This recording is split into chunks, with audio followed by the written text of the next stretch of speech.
Hello Internet! Welcome to Baldi Theory.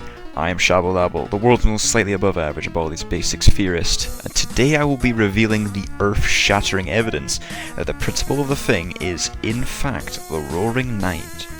You're probably pretty doubtful that there could be any real connections, so I'll speed this up and get right into the evidence. Just before I do that though, this video will have spoilers for Delaware Chapter 3 and 4. I know that's pretty obvious, but I just want to make 100% sure that I'm not spoiling it for anyone.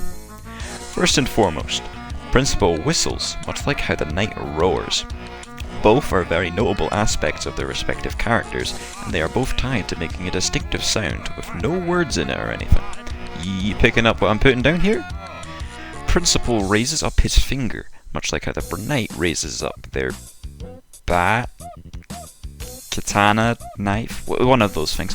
Anyways, the principal is always waving his finger around, and the knight doing their weapon raising motion just before their fight begins makes it quite the memorable moment. So raising up a pointy thing with their hands is quite significant to both of them. Very, very interesting. Principal wears relatively dark and desaturated clothing, similar to the knight. Dark clothing?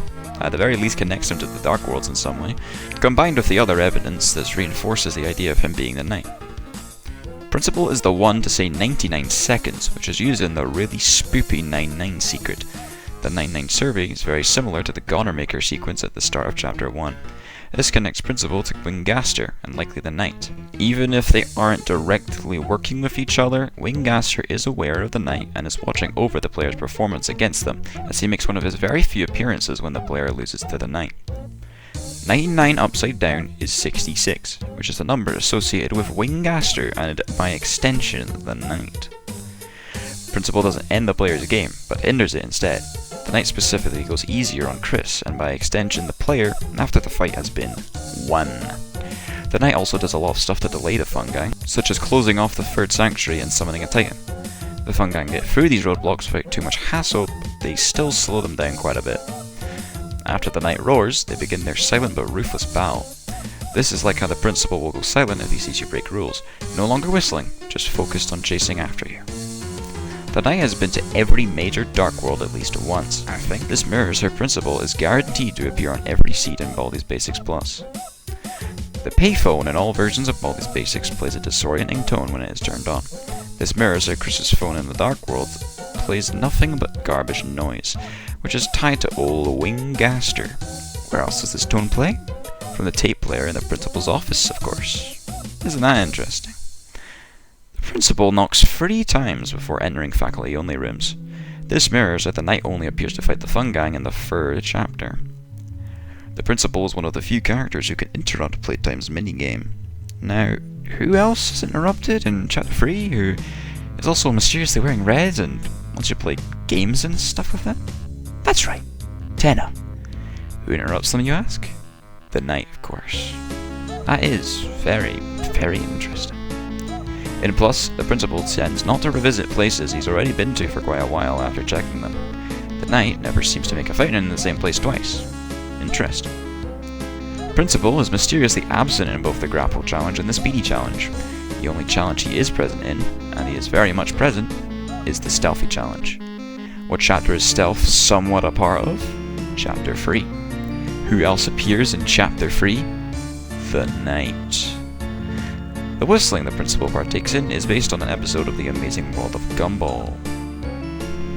Wait, Gumball you say? Say that again? Seems a lot like that machine in Chapter 3 that is tied to that spooky death-related secret. Interesting. Also, the guy who whistles that tune is Banana Joe, and is featured in the episode The Banana. Now, can you think of any connections between bananas and Delaware? I'll give you 5 seconds.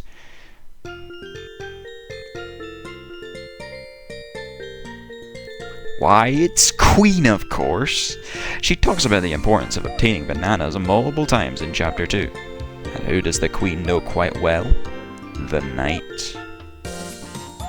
The knight's fight has some very interesting flavor text. The box cutter thingy-majiggy attack's first 2 variants mention wind blowing fiercely. What does the principal do? He whistles, which could be described as blowing wind in a specific way. The first attack the knight does in their fight is the one with all of the stars. To do this, they point their finger on their right hand no less, and then the stars pop out. Who else points with their right hand?